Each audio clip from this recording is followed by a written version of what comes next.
안녕하세요. 오늘도 사연 살롱을 찾아주셔서 감사합니다. 평범하게 산다는 것이 가장 힘든 일이라는 것을 몸소 깨닫고 주어진 하루하루에 충실하며 가정을 꾸리고 사는 한 여자입니다. 저는 지금 저를 아껴주는 남편과 사랑스러운 아이를 키우며 행복하게 살고 있지만 여기까지 오는 과정이 조금 벅차고 힘들었네요. 지금부터 저희가 한 가족이 되어 온 이야기를 들려드릴게요. 저는 특별히 잘난 것은 없지만 모나지 않은 성격에 남들과 원만한 관계를 유지하고 있던 한 직장인이었어요. 저의 이런 둥글둥글한 성격은 모두 부모님으로부터 물려받았죠. 엄마와 아빠는 함께 정육점을 하고 계세요. 동네 시장에서 오랫동안 자리를 잡고 하셔서 단골도 많고 주변 분들께 호환평도 많이 받고 계신 분들이죠. 엄마와 아빠는 웃을 때 참 많이 닮으셨는데 저 역시 그 유전자를 타고나 웃을 때마다 사람들의 칭찬을 받았어요. 저는 어릴 때부터 부모님의 직업을 한 번도 창피하게 생각한 적이 없었어요.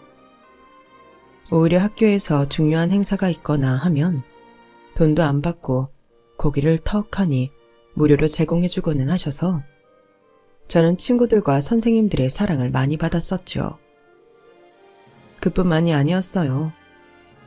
주변에 사정이 힘든 노인분들이나 고아원 등에도 주기적으로 고기를 보내주셔서 지역에서 따뜻한 이웃주민 감사패를 받기도 하셨거든요. 이렇게 따뜻한 마음씨와 사랑이 가득한 부모님 밑에서 저 역시 남들에게 베풀고 배려하는 것을 미덕으로 삼고 살았죠. 그러던 어느 날 저와 남편이 인연을 맺게 된 일이 있었어요.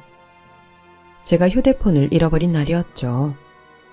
분명히 챙겼다고 생각했는데 아무리 찾아도 없어서 의아해 하고 있었어요. 폰은 그렇다 쳐도 안에 있는 사진이며 다시 해야 할 세팅들을 생각하니 머리가 다 어지러웠어요. 3일이 지나고 찾는 걸 정말 포기해야겠구나 하고 새 휴대폰을 새로 사기로 마음먹은 날 아침이었어요. 이연아, 전화 좀 받아봐. 네 전화를 갖고 있다고 하시네? 뭐? 진짜야? 저는 급하게 엄마 폰을 건네받았어요. 안녕하세요. 제가 휴대폰 주인입니다. 아, 네. 많이 걱정하셨죠. 제가 이 폰을 주었는데 배터리가 방전되어 있더라고요. 지금 완충을 시키고 전원을 켜서 엄마라고 저장되어 있는 분께 제일 먼저 전화를 드렸어요. 너무 늦게 연락드려 죄송합니다. 아니에요. 죄송하다뇨. 지금이라도 이렇게 연락 주셔서 정말 감사합니다. 그렇잖아도 이따가 새 거 사러 갈 참이었는데 정말 다행이에요. 혹시 제가 어디로 찾으러 가면 될까요? 오늘 저녁에 시간이 되신다면 N역 1번 출구에서 만나 전해드리겠습니다. 네, 저는 7시 이후에 다 괜찮습니다. 그럼 7시에 거기서 뵙겠습니다. 폰을 새로 사야 된다는 생각에 머리가 지끈거렸었는데 정말 기적처럼 폰을 습득한 분으로부터 연락이 온 거예요. 기쁜 마음에 사례를 해드리려고 봉투에 정성을 담아 저녁 시간만을 기다렸어요. 7시 N역 1번 출구에 맞춰 한 남자가 기다리고 있었어요. 혹시 휴대폰... 네, 안녕하세요. 많이 기다리셨을 텐데 여기 있습니다. 조마조마한 마음으로 기다린 휴대폰이 드디어 제 손에 들어왔어요. 남자분은 시간을 내서 일부러 거기까지 왔는데 휴대폰만 건네주고 그냥 돌아가시려고 하더라고요. 저기요, 이거 사례금 드리고 싶어요. 아닙니다. 저 어차피 이 동네 근처에 사는데 여기까지 와주신 거니까요. 앞으로는 잃어버리지 마세요. 남자는 굳이 제가 준비한 사례금을 거절하려고 하더군요. 그 순간 저도 어디서 용기가 났는지 모르지만 남자를 다시 불러 세우며 말했어요. 혹시 저녁 안 드셨으면 제가 대접하고 싶은데 시간 좀 내주세요. 남자는 놀란 눈을 하고 절 봤어요. 진짜예요. 너무 고마워서요. 저녁 같이 드실래요? 남자는 웃음을 끄덕였고 저희는 근처 파스타집으로 향했어요. 가까이서 보니 꽤 잘생기고 서글서글한 인상이 나쁘지 않더군요. 게다가 제 폰까지 찾아줬으니 더 호감이 갔어요. 저는 안승민이라고 합니다. 네, 저는 김이현이에요. 제가 사실은 일부러 본 것은 아니고 문자 알림이 뜨길래 본 건데 햇빛 고아원에서 이현 씨에게 감사 문자를 보내셨더라고요. 봉사활동을 하고 계신가 봐요. 네, 고아원이랑 양로원 봉사는 한지 꽤 됐어요. 제가 어릴 때부터 부모님이랑 함께 다녔거든요. 그래서 그렇게 주기적으로 감사 문자를 주시더라고요. 가끔 아이들이 직접 문자를 보낼 때도 있어요. 얼마나 귀여운지 몰라요. 좋은 일 많이 하시네요. 제가 오히려 봉사하러 갔다가 배워오는 게 더 많아요. 다녀오면 제 자신이 힐링이 된달까? 더 자주 못 가서 미안할 뿐이죠. 다음에 기회 되면 같이 가실래요? 승민 씨도 봉사 다니세요? 네, 이현 씨처럼 자주는 아니지만요. 주변에서 이렇게 적극적으로 봉사 다니시는 분들 뵙기 어려웠는데 이렇게 만나네요. 기분이 좋은데요. 남자 역시 시간이 날 때면 좋은 일을 하러 다니는 사람이었고 그 얘기를 듣자마자 저는 호감도가 갑자기 더 증가하더군요. 그것은 그 남자도 마찬가지였어요. 저녁만 먹고 서로 헤어지기 아쉬웠던 우리는 차도 마시고 다음번 만남까지 약속을 했죠. 남자는 세련되게 생긴 외모와 다르게 푸근하고 따뜻한 마음을 가진 사람이더군요. 이야기를 나눌수록 서로에게 더 끌리는 것을 느꼈어요. 그렇게 잃어버린 휴대폰을 찾아주며 우리의 인연이 시작되었어요. 생각이며 관심사가 비슷하다 보니 말이 정말 잘 통했어요. 승민 씨와 함께 있다 보면 시간 가는 줄 모르게 행복했어요. 자석처럼 서로에게 강하게 이끌리고 있었어요. 날이 갈수록 서로 더 사랑하게 되었죠. 승민 씨는 당시 아는 지인과 함께 스타트업 회사를 꾸려나가고 있었어요. 원래는 그 전에도 2번이나 도전했었는데 그다지 성공적이지 못해 이번에 정말 잘 해볼 생각으로 하고 있다고 하더군요. 승민 씨는 그만큼 도전적이고 열정적인 사람이었어요. 나는 내가 실패했다고 생각하지 않아. 그 2번의 경험으로 많은 것을 배웠고 이번에 부족한 부분을 더 보완해서 노력하고 있거든. 엄청난 성공이라고 보기는 힘들지만 아직까지는 내가 원하는 방향으로 회사가 잘 돌아가고 있어. 매일매일 일하는 게 너무 즐거워. 저는 그런 승민 씨가 너무 멋있고 자랑스러웠어요. 매력이 철철 넘치는 남자였죠. 그와 함께하는 시간이 오래될수록 저는 이 남자와 결혼하고 싶다는 생각이 자꾸 들었어요. 그건 승민 씨도 마찬가지인 것처럼 보였어요. 하지만 단 한 가지 이상한 점이 있었어요. 승민 씨는 자기 부모님에 대해 제게 구체적으로 말을 해준 적이 없었거든요.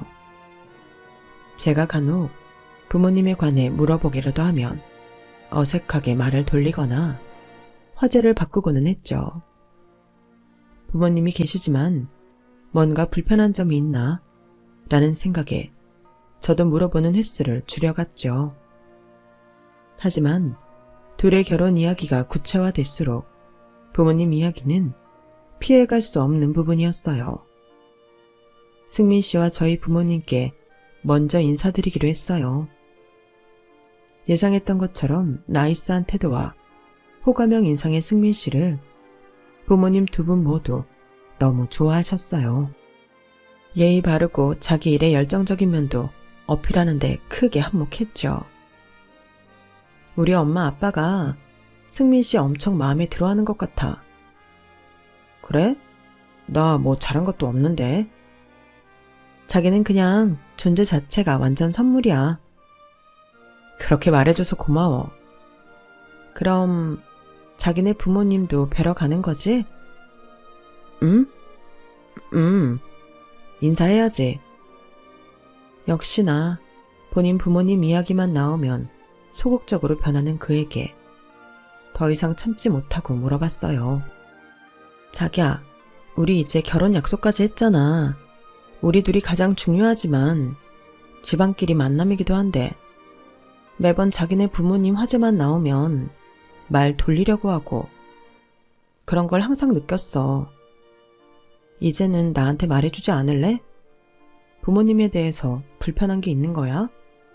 아니면 뭐 다른 거야? 미안해.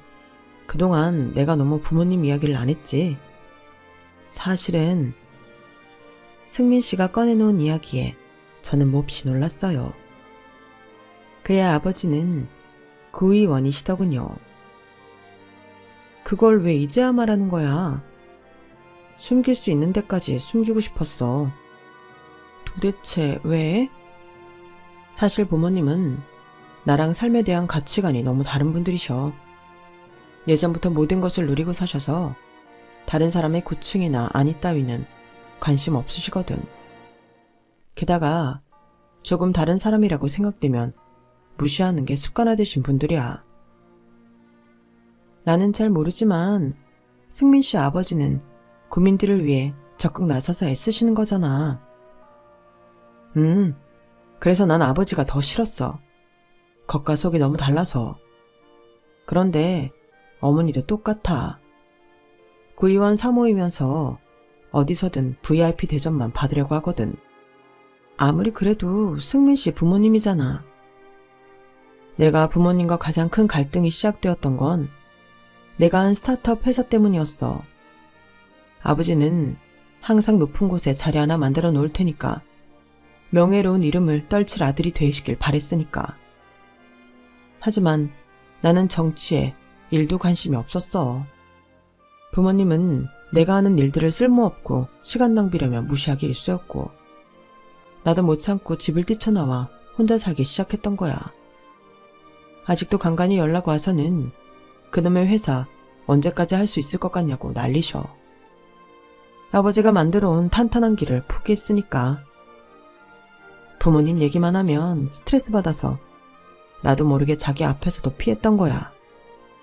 미안해. 아니야. 나는 그런 사정이 있는 줄도 모르고 부모님이 인정하지 않는 일을 끝까지 하려고 부딪히는 자기가 멋있기도 하지만 걱정이 되기도 해. 대학 때까지만 해도 부모님이 짜놓은 코스대로 살았는데 어느 날부터 그런 내가 진짜가 아닌 것 같았어. 그 알을 깨고 나와보니 내가 하고 싶은 일이 너무 많은 거야. 부모님은 그냥 나의 늦은 반항이라고만 생각하고 계시고 이렇게 사이가 틀어진 건 4년 정도 됐어. 그랬구나. 자기 힘들었겠다. 차라리 아버지가 유명인이 아니었으면 좋았겠다고 항상 생각했어. 나는 그냥 나인데 왜 부모님이 원하는 아들대로 살아야 하는 건지. 저는 그동안 많이 소가리를 해왔을 그를 꼭 안아주었어요. 그래도 결혼인데 인사는 드려야겠지? 나 탐탁치 않아 하셔도 예쁨 받으려고 노력은 해볼래. 우리 부모님 정말 어려운 분들이야. 괜찮겠어? 저는 그와 함께라면 어떤 난관이든 극복할 수 있었어요. 며칠 뒤 식민 씨에게서 부모님을 뵈러 가자는 연락을 받게 되었죠. 이연아, 우리 부모님이 뭐라고 이야기해도 상처받지 마. 그냥 생각하는 게 많이 달라. 알았어. 얼마나 다른지는 모르겠지만 마음 준비되어 있었어. 저희는 집으로 초대를 받았고 인사드리러 가는 날, 저는 예쁜 꽃다발과 맛있는 케이크를 준비해 갔어요. 승민 씨 본가는 정말 으리으리하고 컸어요. TV 속에서만 보던 큰 앞 마당과 잔디가 깔린 단독주택이었죠. 현관을 들어서니 화려한 샹들리에가 보였어요. 어머니, 아버지, 저희 왔어요. 안녕하세요. 김미현입니다. 저의 90도 인사에도 불구하고 두 분은 팔짱을 낀 채 웃음기 없는 얼굴로 우리를 맞이하시더군요. 그 분위기에 압도당해 순간 너무 긴장이 되었어요. 저쪽에 앉아요. 저는 준비한 선물을 어머니께 전달해드렸고 예쁘다, 고맙다라는 말 한마디 없이 옆 테이블에 던져놓으셨어요. 간만에 집에 온다고 한 게 결혼한다는 이야기하러 온 거니? 네, 인사시켜드리려고요. 이름이 뭐라고요? 김이현입니다. 하는 일은 뭔데요? 저 그냥 직장 다니고 있습니다. 그러니까 무슨 직장? L회사 제품 개발팀에 있습니다. L회사는 또 어디야? 듣도 보도 못하던 데인데? 네, 그냥 작은 회사입니다. 에휴. 여태껏 아무 말도 꺼내지 않은 아버님의 작은 탄식을 들었어요. 그럼 부모님이 뭐 높은 데 계시나? 저희 부모님은 가게를 운영하고 계세요. 뭐 들으면 알만한 그런 가게인가? 아니요, 그냥 동네 시장에서 작은 정육점을 하고 계세요. 그 순간 저는 시어머니의 얼굴이 실시간으로 일그러지는 것을 보았어요. 정육점? 정육회사도 아니고 정육점이라 그랬어요? 네. 아버님과 어머님 모두 할 말을 잃은 듯 고개를 돌리시고는 더욱 싸늘해진 눈빛과 말투로 말씀하셨어요. 승민아, 이 집에 데리고 온 이유가 뭐냐? 제가 결혼할 사람이니까요. 내가 너 고작 정육점집 딸이랑 결혼시키려고 여태껏 애지중지 키운 줄 아니? 이현이 앞에서 그렇게 말씀하지 마세요. 네가 좀 나가 살더니 아주 나쁜 물이 제대로 들어왔구나. 너 그 스타트업인가 뭔가 한다고 고집 피웠을 때까지만 해도 정말 이를 악물고 참고 있었다. 근데 뭐? 정육점 딸이랑 결혼을 하겠다고 우리 앞에 데려와? 승민아, 정신 차려. 너 자랑스러운 구의원님 아들이야? 네가 어떻게 이런 여자랑 결혼을 하겠다는 거야? 이제 어머니나 아버님은 제가 아예 없는 사람처럼 제 얼굴 앞에 삿대질까지 하면서 이야기를 하셨어요. 저는 너무 놀라고 벙져서 이게 무슨 상황인지 파악할 시간이 필요했죠. 두 분 허락 안 해주셔도 저는 이현이랑 결혼합니다. 그냥 이현이한테 두 분 얼굴만 알려주려고 데려온 거예요. 원래 결혼 허락 같은 거 기대도 안 했어요. 저희 이만 가겠습니다. 네가 어떻게 감히? 승민아, 너 도대체 왜 이러니? 응? 연아, 우리 가자. 승민 씨는 제 손을 잡고 현관을 나왔어요. 넋을 놓고 있던 저는 그저 이끌려 나왔죠. 이 모든 일이 일어나는데 10분도 안 걸렸다면 믿으시겠어요? 차를 타고 가는 동안 승민 씨는 한동안 말이 없었어요. 잠시 후 정신이 든 제가 정적을 깨고 말했어요. 승민 씨, 괜찮아? 미안해. 정말 이런 모습 보이기 싫었는데 너무 미안해. 자기가 왜 사과를 해? 부모님이 내게 너무 무례하게 했던 거 내가 대신 사과할게. 이런 일 생길 것 같아서 가기 싫었어. 생각한 것보다 훨씬 매운맛이긴 하네. 많이 놀랬지? 나는 태어나서 한 번도 정육점집 딸이라는 호칭으로 불려본 적 없거든. 그게 어떤 분들한테는 용납할 수 없는 직업이라는 것도 몰랐고. 너희 부모님께 내가 더 죄송스럽다. 너무 미안해하는 승민 씨를 달래보내고 저는 집에 돌아와 낮에 있었던 일을 떠올려 봤어요. 승민 씨 아버님은 정말 상상하던 그대로이고 어머님은 화려한 화장과 집에서 입는 옷이라고 하기엔 부담스러운 옷으로 강한 인상을 풍기는 사람이었죠. 소박하고 친근한 느낌을 주는 승민 씨와는 전혀 다른 분위기의 부모님들이었어요. 그날 이후 저는 생각이 많아졌지만 승민 씨는 오히려 더 굳건히 결혼을 밀고 나가기 시작했어요. 저는 그런 승민 씨가 믿음직스러웠지만 한편으로는 걱정스럽기도 했어요. 하지만 진짜 걱정해야 할 사람은 바로 제 자신이었어요. 어느 날 모르는 번호로 온 연락을 받아보니 승민 씨 어머님이었고 무작정 나으라는 호출을 받게 되었죠. 정신 바짝 차리자고 속으로 몇 번이나 다짐하고 나갔지만 어머님을 보는 순간 모든 게 무너지고 말았죠.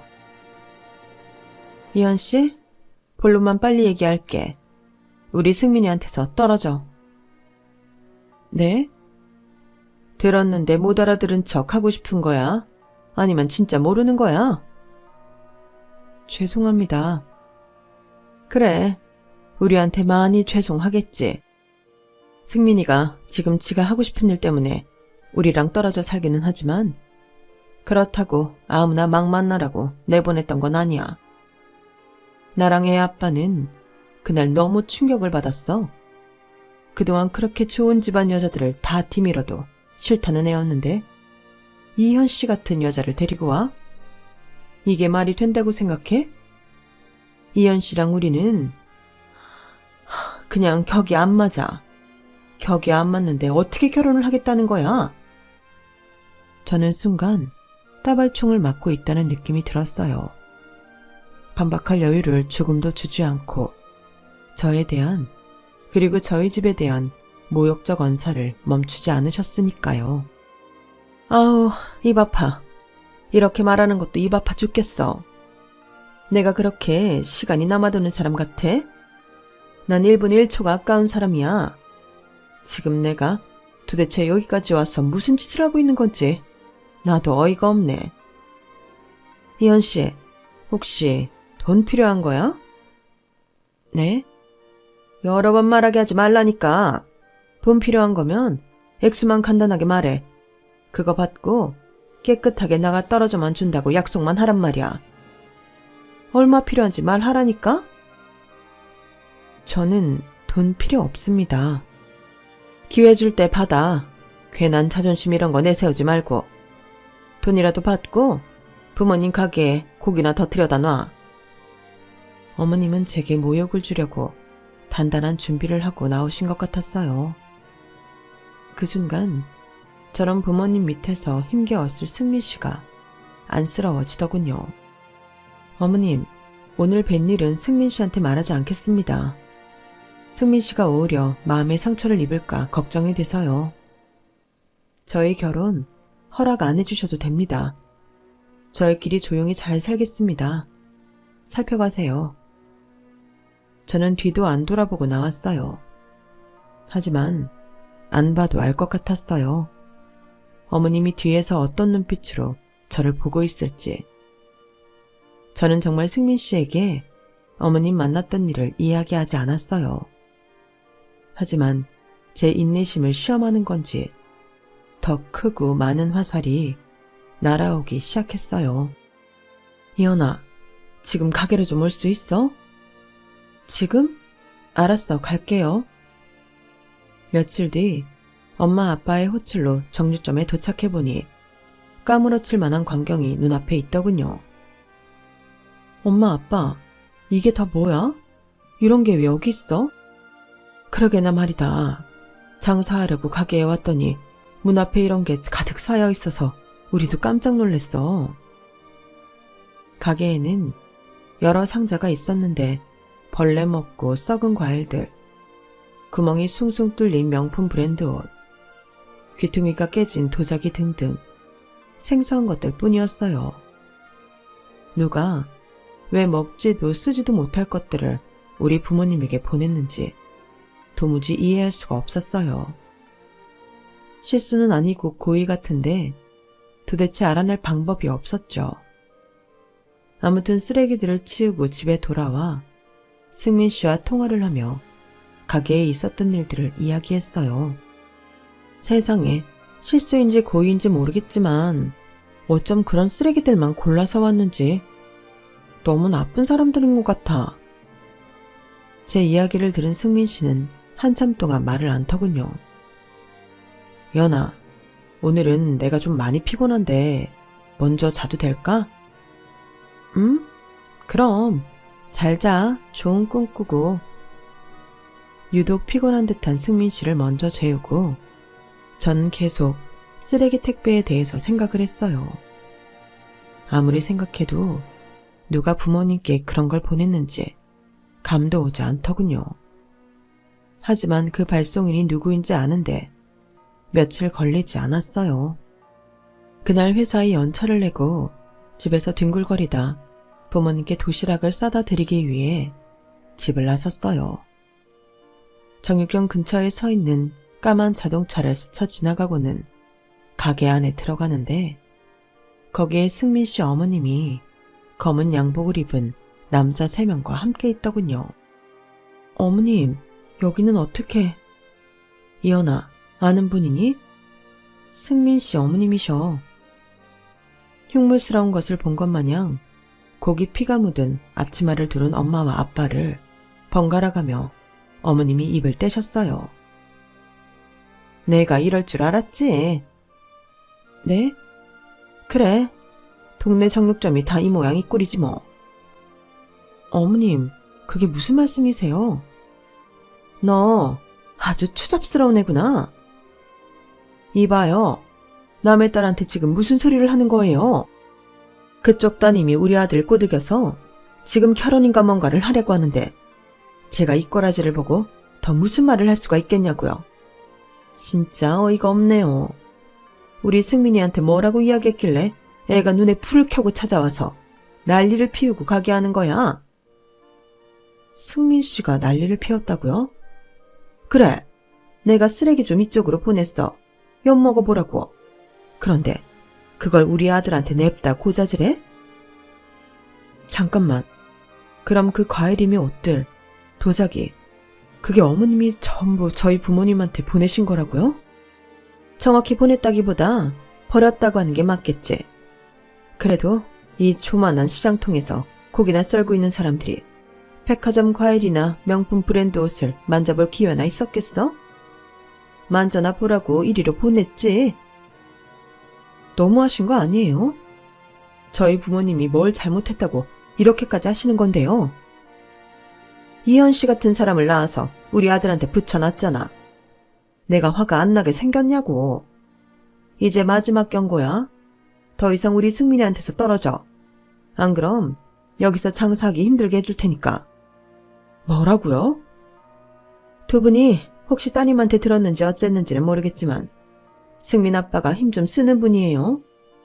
이런 시장통에서 요만한 가게 하나 말아먹게 하고 밀어버리는 것은 일도 아니라고요. 그러니까 딸 간수 잘하세요. 이현 씨도 들었지? 부모님 여기서 오래 장사하셨다며. 피눈물 나면서 저기 고깃덩어리들 정리하시는 꼴 보기 싫으면 알아서 똑바로 처시네. 내 말 무슨 말인지 알지? 어머님은 부모님과 제게 겁박을 주러 왔던 거예요. 어머님이 덩치 좋은 장정들과 고개를 돌려 가게를 나가자 저는 다리에 힘이 풀려 주저앉고 말았어요. 이현아, 왜 그래? 이게 다 무슨 일이야? 엄마 아빠가 묻는 소리에도 저는 하염없이 울 수밖에 없었죠. 나중에 자초지종을 다 들은 부모님은 심통한 표정을 숨기지 못하셨어요. 그래서 너는 승민이랑 결혼을 정말 할 거니? 할 거야. 우리 정말 사랑해. 저런 시어머니 밑에서 네가 얼마나 고생할지 훤히 보이는데 저 사람 그냥 무서운 게 아니라 너무 위험해 보여. 그 아빠도 높은 사람이라며. 엄마는 무서워. 저는 너무 절망스러웠어요. 하필이면 제가 사랑하는 남자 집안이 그렇게 어마어마한 집이라니. 우리 부모님이 이런 모욕을 당해야 한다니. 저는 몸이 안 좋다는 이유로 회사에 병가도 내고 승민 씨 만나는 것도 거절했어요. 이현아, 몸이 많이 안 좋아? 내가 죽이랑 약 좀 사가지고 갈까? 아니, 약은 먹었고 그냥 기운이 없어. 말할 기운도 없어.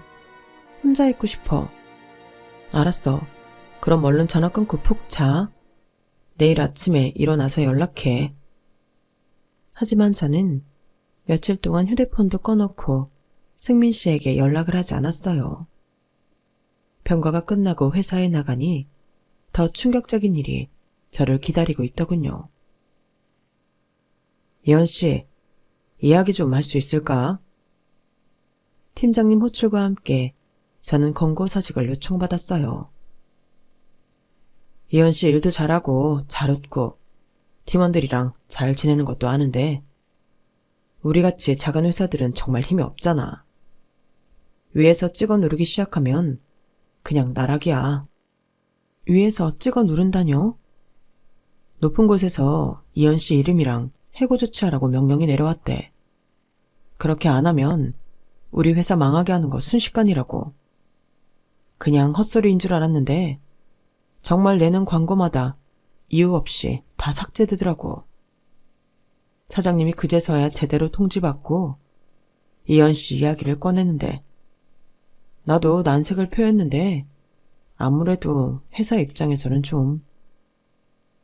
승민 씨 부모님이 제 직장에까지 손을 써 제가 일을 못하게 만들었더군요.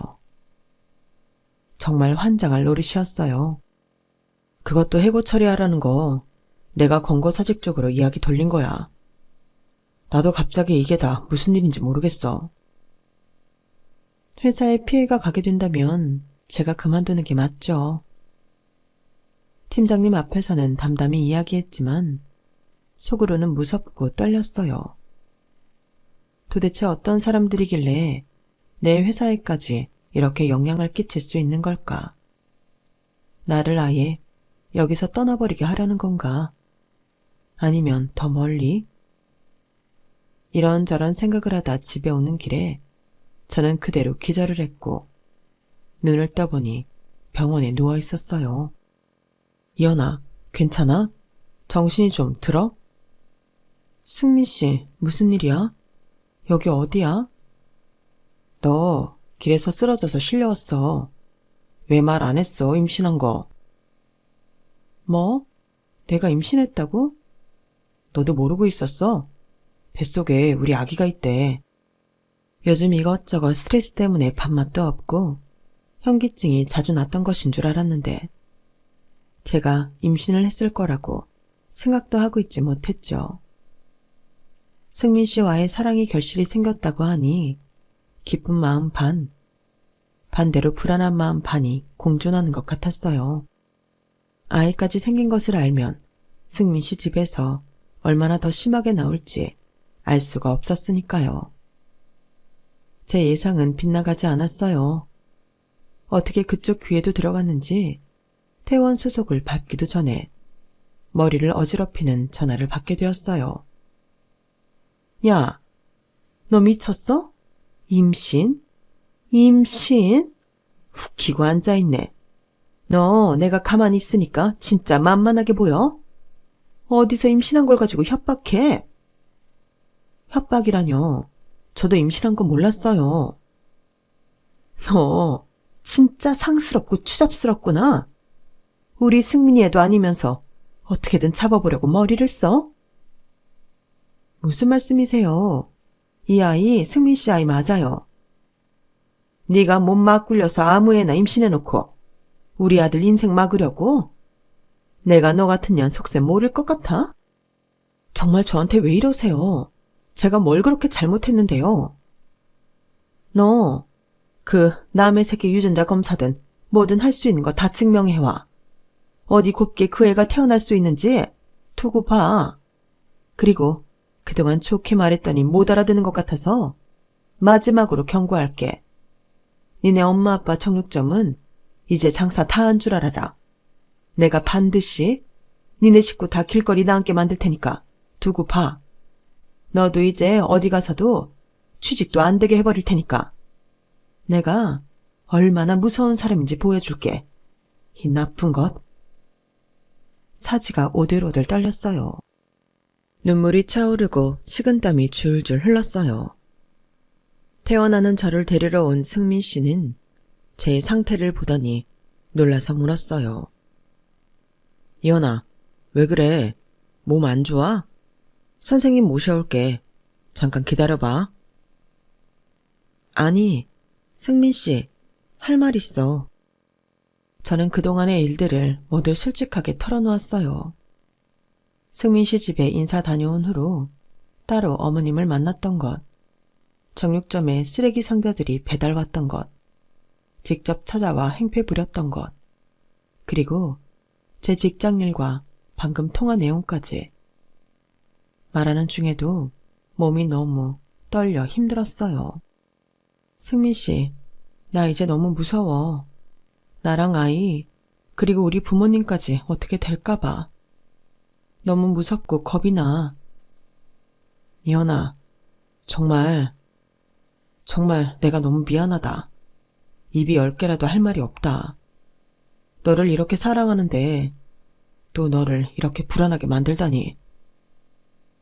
승민 씨와 저는 병원에서 서로 꼭 끌어안고 한참을 울었어요. 어떤 사랑이 이렇게 아플 수 있는지 모르겠더군요.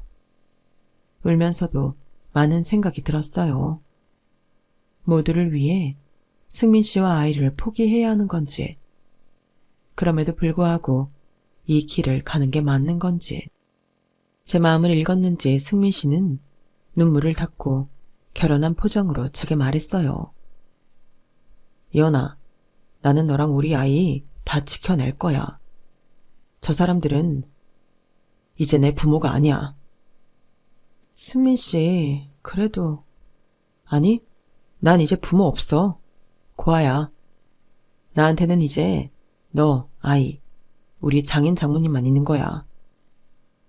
승민 씨의 눈빛이 모든 것을 말해주는 것 같았어요. 그날 이후로 승민 씨는 자신이 살던 집을 처분하고 저와 부모님이 사는 집으로 모든 짐을 옮겨왔어요. 어머님, 아버님, 제가 어떻게든 이현이와 아이 책임지겠습니다. 그동안 힘들게 해드린 점 정말 무릎 꿇고 사죄드리고 싶습니다. 저는 이제 그 집안과 연을 끊을 겁니다. 제가 아니라 그 누구더라도 그렇게 했을 겁니다. 이렇게 부족한 저지만 사위로 받아주십시오. 더 열심히 노력하겠습니다. 그렇게 승민 씨는 우리와 함께 살게 되었어요. 저희 부모님은 내심 불안해했지만 승민 씨의 굳은 의지를 믿고 가족이 되기로 했죠. 제 몸 상태도 그렇고 상황상 결혼식은 아이를 낳고 올리기로 했고 우선 혼인신고를 먼저 했어요. 정말 우리가 부부가 되었다니 믿을 수가 없었어요. 승민 씨는 어딜 가나 저를 항상 데리고 다녔고 정말 같이 갈 수 없을 때는 집 밖에 나오지 말라며 신신당부를 했어요.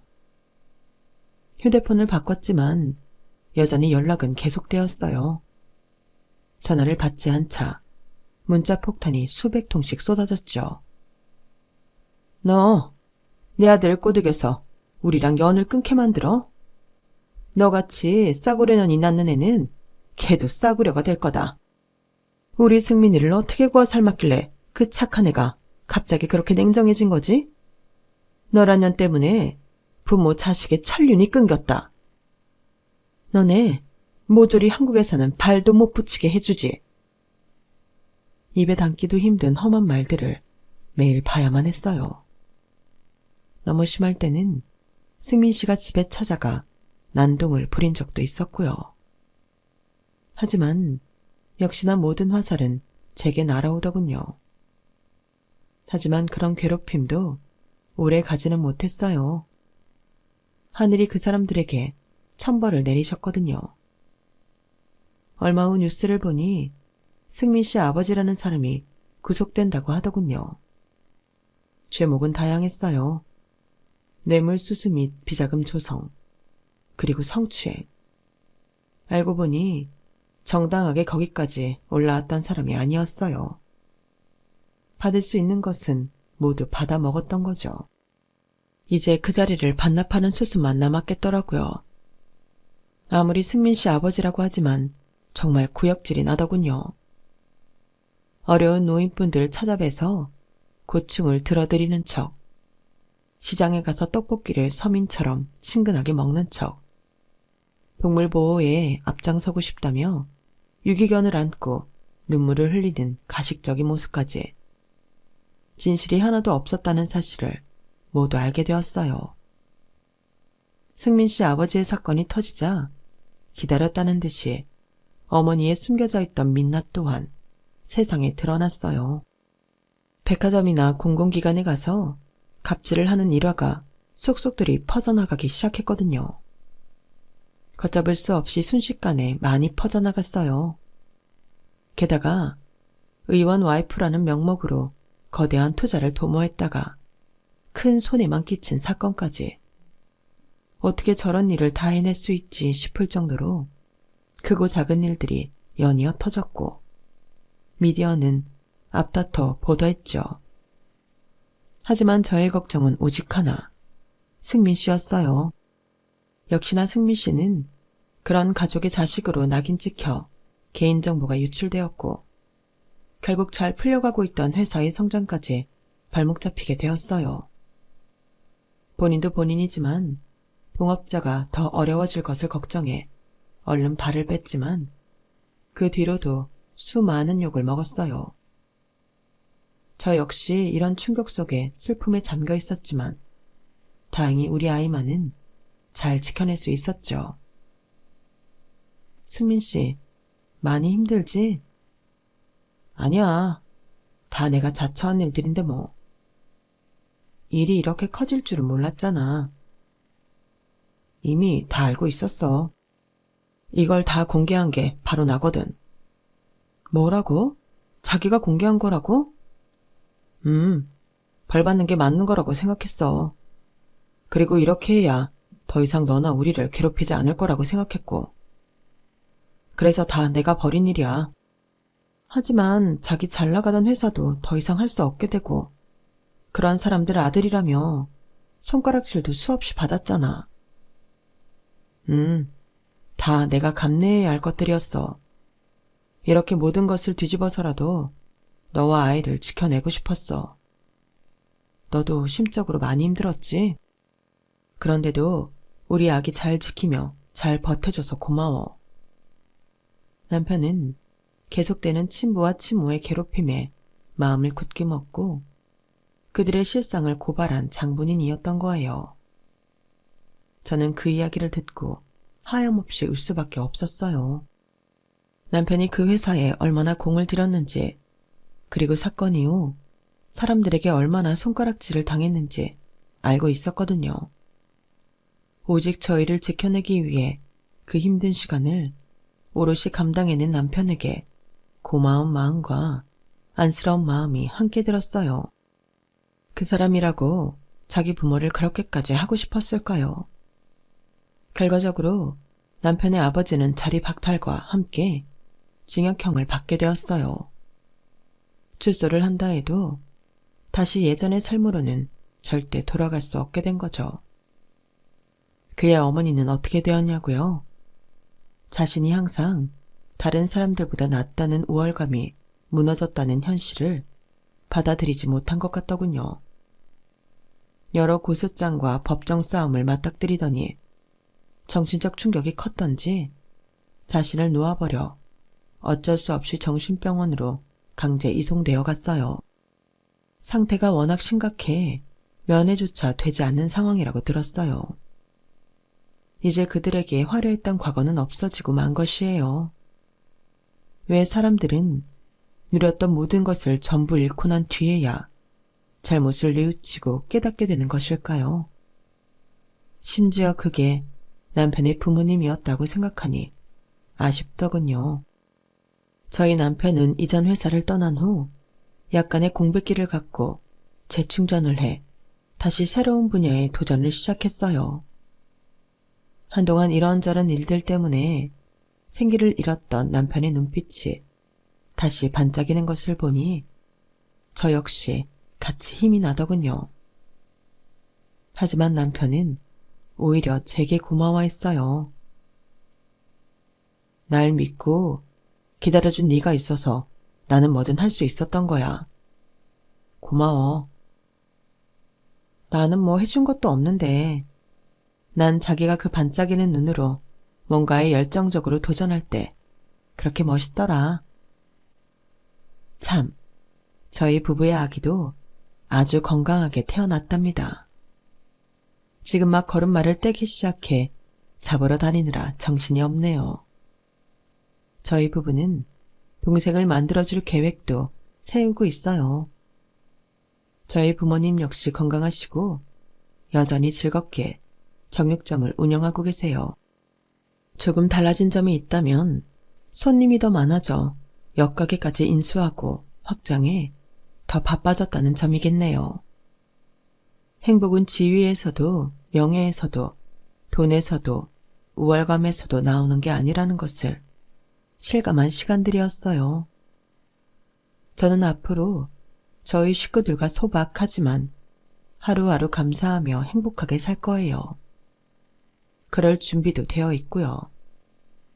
제 이야기는 여기까지예요. 들어주신 분들도 모두 행복하시길 진심으로 바랍니다.